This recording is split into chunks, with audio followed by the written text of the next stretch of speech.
Hello, and welcome to the Accountability Coach podcast, where we discuss proven business success principles related to helping you make more money and work less so you can enjoy having your ideal business and your ideal life. This is Bachrach.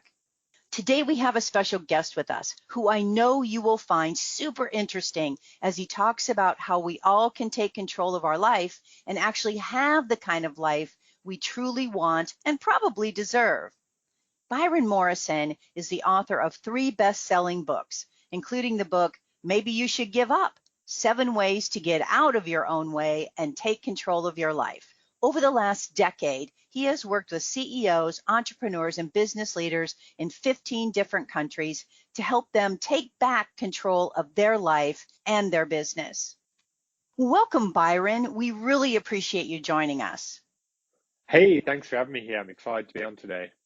Let's get started with talking a little bit about your book and the contents of it, because your book, Maybe You Should Give Up, has a ton of great content and value. So what do you think is the main reason that we get stuck in our head by overthinking and second guessing ourselves, and then, of course, avoiding the actions we know we need to take to create the business and the life we want? Maybe a big question to start with, but I'd like to get your input on that. Yeah, I think it's a great question because over the last few years, I've been fortunate now to work with entrepreneurs and CEOs and business leaders in 15 different countries. And I've seen that across the board, the biggest thing holding people back from the results and success they want is fear. It's that sabotaging voice in their head that causes them to doubt themselves, to overthink, to procrastinate over the actions they know they need to take to actually create the impact they want. So for me, that is really the big thing that I think every single one of us, whether it's failure, rejection, success, or whatever it is actually stopping us from moving forward. Absolutely. And a lot of times what people do, and correct me if I'm wrong, is that, they start focusing on the things that could happen, but maybe never will. Yeah, I think this is something that we're all guilty of. And I actually talk about this in section 4 of the book, where one of the things I hone in on is worrying about problems that haven't happened yet. Because when you're running a business, this is something that you'll be faced with every single day, whether it's issues with your customers, worrying about hitting payroll, generating enough revenue. All of these things are constantly going on. And I find that for a lot of entrepreneurs and leaders, they then find themselves in a situation where they're constantly overwhelmed by issues that aren't even currently a problem. And one of my favorite quotes is, if you stress about something before it happens, you're essentially putting yourself through it twice. And this is why it's so important to really break it down and figure out, okay, what can you do about it? Because if you're worried about something that could go wrong in 6 months and you're wasting all of your time and energy on it, that's time and energy you could put into finding a solution. But we're just our own worst enemies because we're just focusing on problems rather than paths forward. So true, so true. So really what I hear you saying is, hey, let's focus on what we can control and let's focus on what we want, not really what we don't want or what they think might happen. Is that right? Yeah, exactly. You've really got to learn to disconnect when something is reality and when it's just a story. Because we all have mental stories based on assumptions and jumping to conclusions of what we think is going on. One of the biggest pieces of advice I could give to anyone listening to this is you have to start recognizing when something is true and when it's just based on your mold of the world. And the way to do that is to stop and ask yourself, like, do I know this for certain? Or is it just an assumption or a conclusion or a story I'm telling myself? And if it's just a story, what do you need to do to clarify? I'll give you a perfect example of this I think a lot of people could relate to. I have a CEO that I'm working with at the moment, and he came to a session recently where he was just telling me that a member of his team was no longer performing. It's like the guy's lost interest, he's no longer motivated, I bet he's looking for a new job, and he started building up all of this negativity. And I had to stop him. Do you know this for certain, or is it just a story? Like, what else could be going on here? And it's like, well, I don't know. So he had to go speak to the guy to find out. And it turned out that the employee's mother recently got a very, very severe health diagnosis. She was on limited time. He was having to look after her at home. She was understandably stressed out of his mind, but he hadn't told anyone. That was the reason behind his poor performance recently. It was only when this client understood this, then he could start giving him the support that he needed.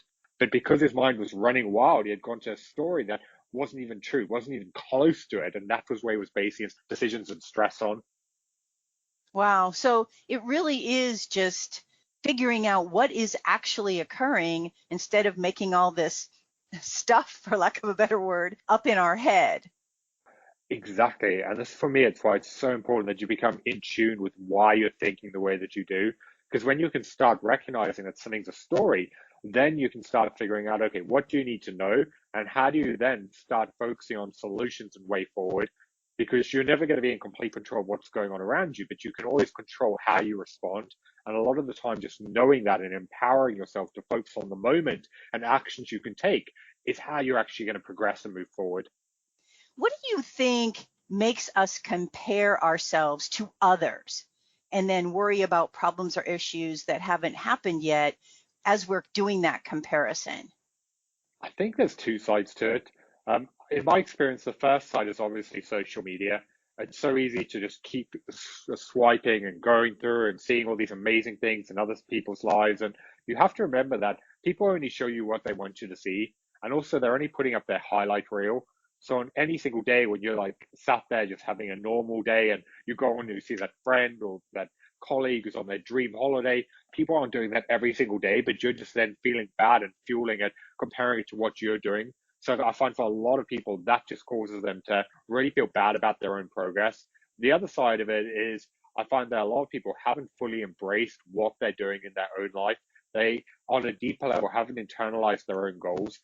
I give an example of this in the book of myself. When I started my business and I was going through the first few years, a lot of my friends were advancing in their career, they were buying houses, they were settling down. And for a long time, I felt like I was failing because compared to them, I was so far behind.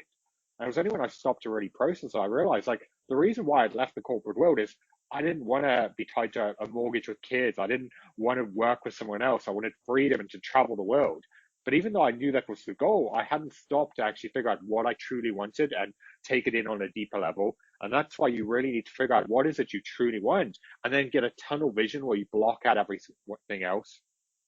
Yeah, so instead, really just focusing, like you said, on what you want, not what others want for you or what you think you should be doing, right? Yeah, because so much of that is just expectations you're placing on yourself. There's no timeline that says you should have achieved X by a certain period in your life. So all of that's just pressure you're placing on yourself. And that's why you really need to just take a step back and be like, do you know what? You're in a marathon, not a sprint. And if you slow down and focus on the process, that's how you eventually start getting towards where you want to be. Cool. I love this. So, how does short-term thinking and short-sighted decisions then stop us from reaching our true potential and really utilize our mindset the way we need to create our success? Yeah, so this is something where most people sabotage themselves.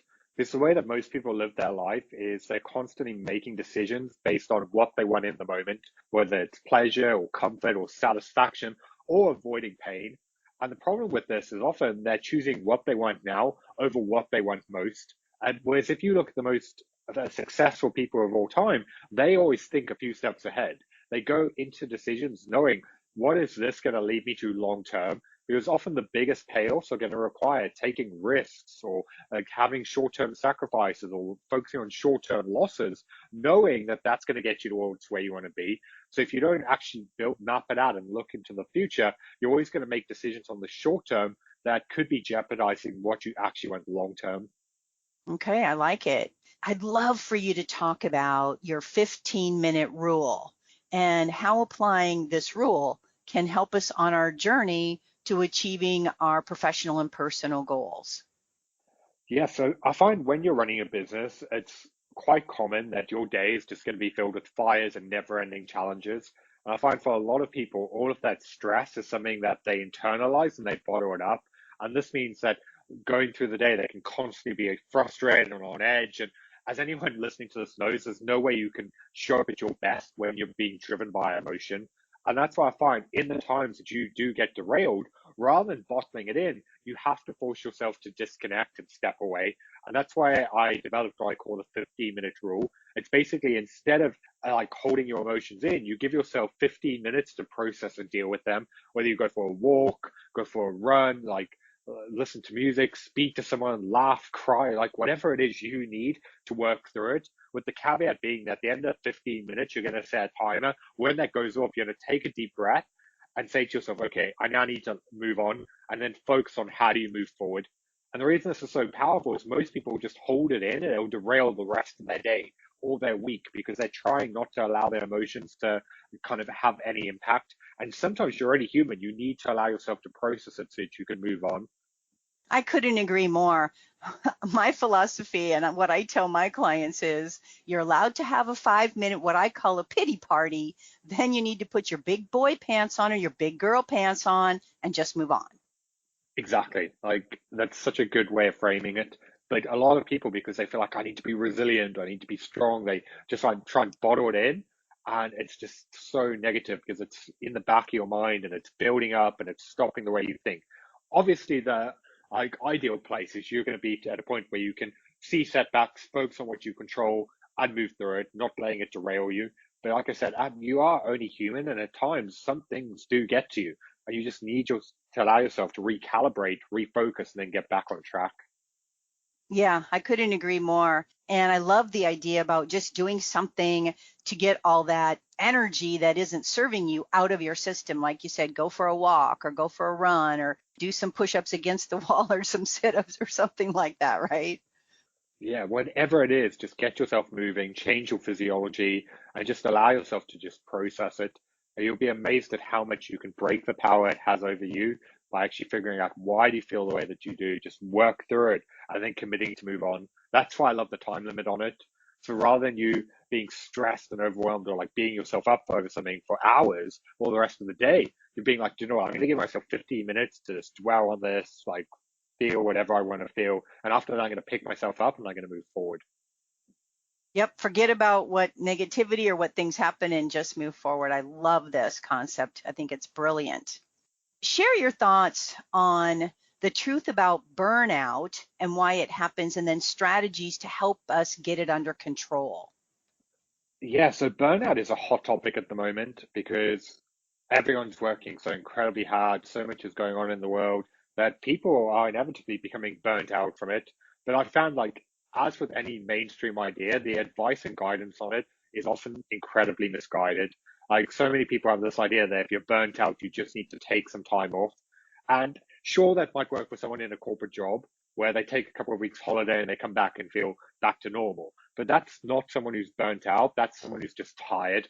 Not to take away from what they've been through, but burnout is something that compounds over an extended period of time. It often comes into someone who has this huge passion for what they're doing. They've been stuck in the trenches, like they've been pushing themselves to the limit, and they're at a point where they're mentally and emotionally exhausted, where every day is just a battle to get through. Like for someone like that, just taking a break may make them feel temporarily better, but it's not going to solve the problem because they're going to come straight back into the same situation. And that's why I found in order to actually get burnout under control, you firstly need to reconnect with what you're doing and why. You need to know on a deeper level, what is your reason to get out of bed in the morning? Because if you're not connected to your goals and not excited by what you're doing, it's just going to be a battle to get through. The next thing you need to do is focus on developing healthy routines that add to your life, that protect your energy and help you feel at your best. And the third is set the right boundaries, not just with other people, but with yourself. So could you repeat those three again for us, please? Yeah, so the first one is taking some time to reconnect with your goals. So on a deeper level, you know what you're doing and why. The second one is focusing on developing healthy routines, everything from how you start your day to eating the right foods, getting enough exercise, optimizing sleep, stuff that makes you feel good. And then third, it's setting the right boundaries, not just with other people to stop them overstepping, but also yourself so that you don't keep working to the limit and pushing yourself to the max, which caused a lot of the problems to begin with.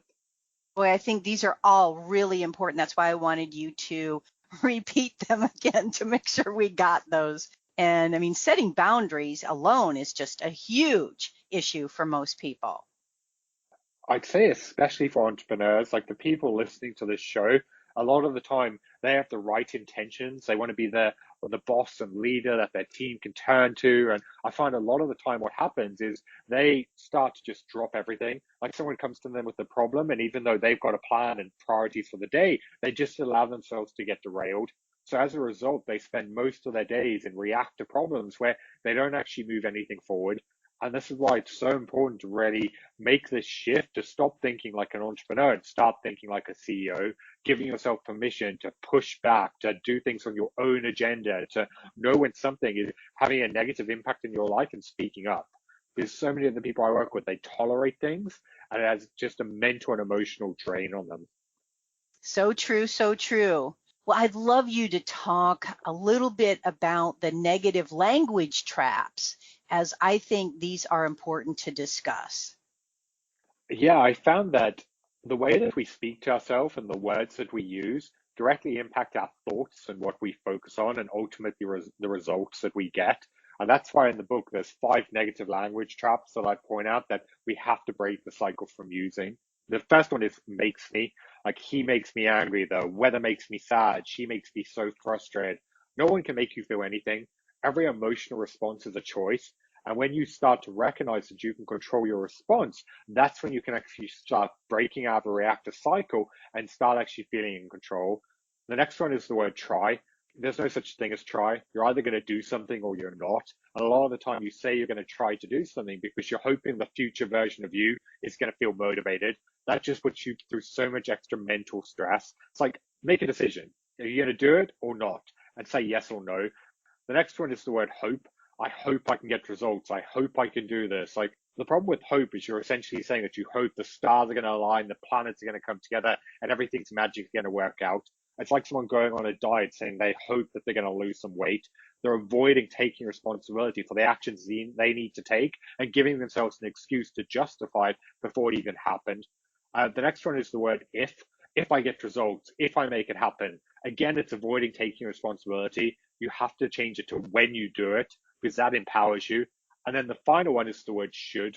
We all have things in our life we feel like we should be doing. But the problem with the word should is there's no necessity. There's nothing holding you to it. Whereas there's things in your life that you know that you must do, where regardless of what's going on, you find a way. And this is why it's so important to figure out what are the things in your life that truly matter. And if you keep saying you should do them, but you don't, what is the reason why? And how do you turn them into a must so that they become a non-negotiable? I love these. I absolutely love these. So, as a matter of fact, the word try comes up a lot when I'm coaching my clients. And I told everybody, okay, we're no longer even using the word try. I mean, we're just taking it out of our vocabulary because, yeah, you're either going to do it or you're not, and you're not trying to do anything. So, let's just recap those 5 again for us, please. Yeah, so it's the word makes me, as in putting your emotional response on someone else. The word try, basically giving yourself an out to avoid taking responsibility for what you need to do. The word hope, as in putting your results as outside of your control. The word if, and then finally the word should. Love it. I absolutely love these negative language traps. And I think it's something that we can all take away today and really implement. Just this one concept would have a huge impact on our outcome. One thing I love about this is I can guarantee people are going to go away today and they're going to start hearing these in everyday conversations, whether it's a member of their team, it's someone complaining in a queue while they're at the supermarket, like whatever it is, you'll constantly hear people saying this, and then you'll be like, this is the exact reason why you're not getting results. Because you're focusing on all of these negative language traps that are taking your attention away from looking at solutions. And it's amazing how just a simple shift in a word and reframing it can give you so much power because then you can start to think in a way of, okay, what is the solution here? What can I do about this and how can I change it? Whereas people who actually get stuck in these, a lot of the time they have a victim mindset. They get stuck focusing on the past or beating themselves up or all of the things going wrong, which they can't change. Whereas shifting these is actually how you start taking control. I so agree. I think these few little small words have such a big impact on us, and changing our language can change the outcomes we get. I think it's absolutely brilliant. So, how does our happiness come from focusing on the present and not the past or the future? And why is it so important for us to then prioritize what we want? Yeah, so I find as entrepreneurs, a lot of the time we live in the future.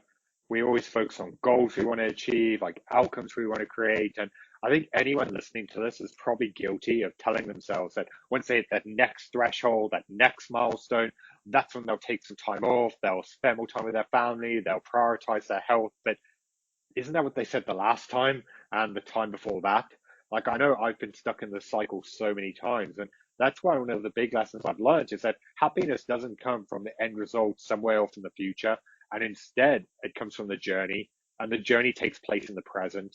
And that's why if you want to live a happy and fulfilled life, you have to really allow yourself to slow down, to feel more moments, to be more connected to those around you. Because if you don't, you're going to put yourself in a situation where life is going to pass you by.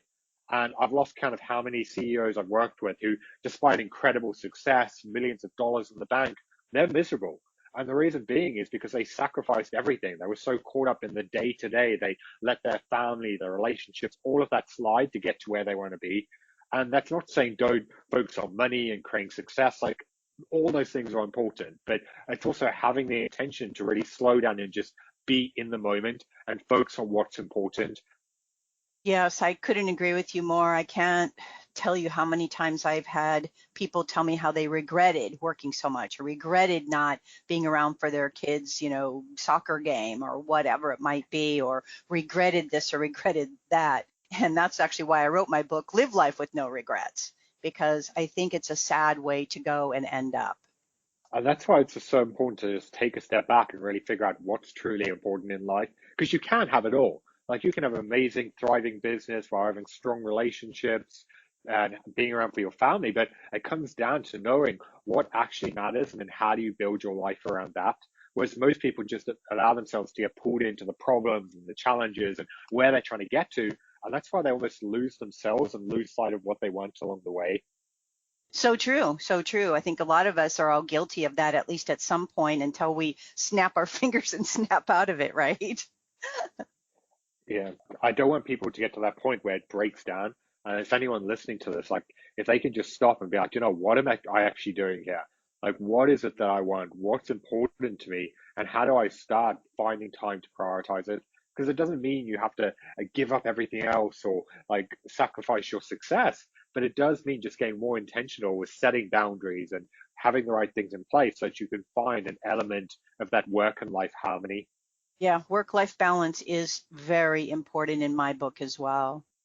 What are the biggest reasons why you think most people actually never achieve their goals and really break through to their next level of success? Yeah, so what I found is that the biggest reason most people don't achieve their goals is they focus too much on what they want and they don't figure out who they need to become in order to make it happen. And the reason why this is so important is every new level of success comes with new problems and new responsibilities and demands. And that's why every new level of success requires a new level of you. And that because of that, your current habits, your behaviors, your way of doing things that got you to where you are isn't going to get you to the next level. And if anything, they're the exact reason why you're stuck. And this is why anyone listening to this right now, you need to take a little bit of time to figure out, okay, your vision and goals and the life you want to create, who is the version of you that made that happen? Really stop and ask yourself, like, how are they spending their day? What are they taking on? What non-negotiables did they follow through with? Because that's going to show you what you need to not only let go of and stop doing, but also what you need to integrate and take on and actually to become that best version of yourself. And the reason why I love this framing is so often people rely on motivation or willpower or hoping they follow through. And hope is not a strategy. And that's why instead it's when you're in situations, you have to stop and ask yourself, what would the person I want to become do right now? Would they make excuses? Would they put it off? Or would they push themselves to take action? Because when you start making decisions and taking action as the person you want to become, that's how you'll start stepping into that new identity and become that next level version of yourself. Boy, that is so well said and so key and important. We could talk for hours about all the great concepts that you have. So is the best way for someone to get a copy of your book?